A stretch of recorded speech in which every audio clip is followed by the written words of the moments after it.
मुझे 40 दिन से स्कॉन्डेंट हूँ। मेरा 9 साल का बेटा भी जेल रहा है मेरे साथ और मुझे इंसाफ नहीं मिल रहा है। मुझे इंसाफ कब मिलेगा ये बहुत बड़ा सवाल बन के रह गया है।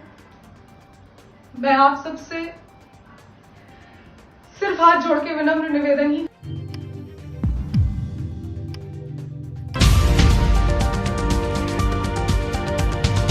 अस्सलामुअलैकुम आदाब दोस्तों, मैं हूं शम्स सईद और आप देख रहे हैं हर खबर आप तक।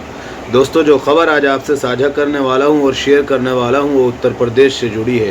दरअसल उत्तर प्रदेश में एक रेप की धमकी देने वाले एक व्यक्ति को एक थप्पड़ मारना उस राम राज्य की एक लड़की को इतना भारी पड़ गया कि उसके घर को कुर्की के नोटिस लगा दिए गए हैं। उसके घर को नीलाम करने का ऑर्डर जारी कर दिया है और ये ऑर्डर एक ज़िला जज ने जारी किया है। आप अंदाज़ा कीजिए कि आप उस देश में रहते हैं जिसमें किसी भी महिला को लक्ष्मी का रूप माना जाता है और बहुत सारे बड़ी बड़ी योद्धाओं से जोड़ा जाता है, बहुत सी जगहों पर भगवान का रूप माना जाता है। लेकिन आप देखिए कि आप उस राज्य से भी ये ऐसी खबरें आ रही हैं जिस पर राम राज्य का नाम पर जो बहुत सारा ढोंग पीटा जाता है और बहुत सारे ढिंडोरे पीटे जाते हैं। वहाँ महिलाएं सुरक्षित हैं, वहाँ इस तरह की चीज़ें, तमाम तरह की बातें की जाती हैं।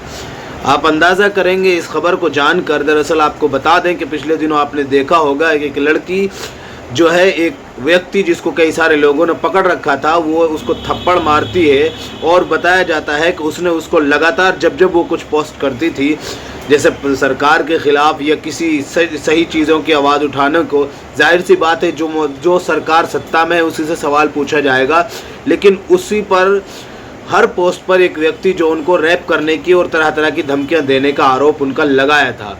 अब इस मामले में नया अपडेट ये आ रहा है कि उनके घर वाले 5 लोगों को पुलिस ने जेल में डाल रखा है पिछले 30-40 दिनों से, और वो अभी तक कहीं छुपी हुई है और गुमनामी की ज़िंदगी गुजार रही है। उनका आरोप, उनका अपराध सिर्फ इतना है कि जो शख्स उनको रैप करने की धमकी देता था उसको उन्होंने थप्पड़ मारा था, उसको सबक सिखाने की कोशिश की थी और फिर उसके साथ साथ भीड़ जो वहाँ पर थी, आप जानते हैं हिंदुस्तान में कहीं अगर भीड़ हो तो वो भी अपना लगे हाथों हाथ सीख लेती है। उसी के ताल्लुक से उनका एक बयान आया है, वो पता नहीं कहाँ छिपी हुई है, आप ज़रा देखिए और उस राज्य की तस्वीर को समझने की कोशिश कीजिए कि जिस राज्य के लोग रात दिन ये बात करते हैं, जिम्मेदार लोग, कि वहाँ पर बेटियाँ सबसे ज़्यादा सुरक्षित हैं, सबसे ज़्यादा महफूज हैं, वहाँ रात के अंधेरे में भी बेटियाँ जेवरात पहन कर निकलें तो उनको कोई तकलीफ नहीं होती। मैं वही रोशनी कुशल जायसवाल हूँ जिसने 15 सितंबर के दिन बलात्कार की धमकी देने वाले सैफरॉन राजेश सिंह को एक झापड़ चलाया था, जिसके बदले में मेरे ऊपर 307 हाफ मर्डर लगाया जा चुका है, 117 की धारा लगाई जा चुकी है और भी कई धाराएं लगाई जा चुकी हैं, जिसकी वजह से मैं 40 दिन से स्कॉन्डेंट थी और मेरे पति, मेरा भाई और मेरे 5 टीम मेंबर्स जेल में। एक दिन के लिए बोल के लेके गई थी पुलिस प्रशासन की अगले दिन बेल हो जाएगी, लेकिन एक दिन दो दिन करके अभी तक वो लोग बाहर नहीं आए और मैं भी अपनी एंटीसिपेटरी बेल के लिए वेट करते करते रह गई। और सेक्शन 82 यानी कि घर की कुर्की, एक झापड़ मारने पे घर की कुर्की करने का आदेश दे दिया गया है। क्या अपनी आबरू को बचाने के लिए बलात्कार के आरोपी को एक झापड़ मारना इतना बड़ा गुनाह हो गया था कि मेरे घर परिवार को तहस नहस करके रख दिया गया? क्या एक झापड़ मारना इतनी बड़ी गलती हो गई? मैं हर महिला से हाथ जोड़ के विनम्र निवेदन करना चाहती हूं कि आप अगर बलात्कार की धमकी झेल रही हैं तो आवाज मत उठाइएगा। अपने पति से भी कहिएगा, अपने घर वालों से भी कहिएगा कि हाथ में चूड़ी डाल के बैठ जाए, लेकिन आवाज ना उठाए, वरना आप क्रिमिनल बन जाएंगे। गलत आपके साथ होगा, 4 साल से धमकियां आपको मिलेंगी, लेकिन अरेस्ट आप होंगे, जेल में आप जाएंगे, आपके घर को कुर्की करने का आदेश भी दिया जा सकता है। बाबा विश्वनाथ की नगरी काशी की रहने वाली हूं और मैं हाथ जोड़ के विनम्र निवेदन करना चाहती हूं आप सभी से, मेरे हर वीडियो को और मेरे पूरी प्रोफाइल को जरूर चेक करिएगा और उसमें एक झापड़ के अलावा कोई भी प्रूफ मिलता है, और मेरे पति ने तो एक भी झापड़ भी नहीं चलाया था, वो भी अंदर है, और मेरा भाई जो सिर्फ वीडियो में खड़ा था वो भी अंदर है, और मेरे और टीम मेंबर्स जो अंदर हैं उनकी क्या गलती थी।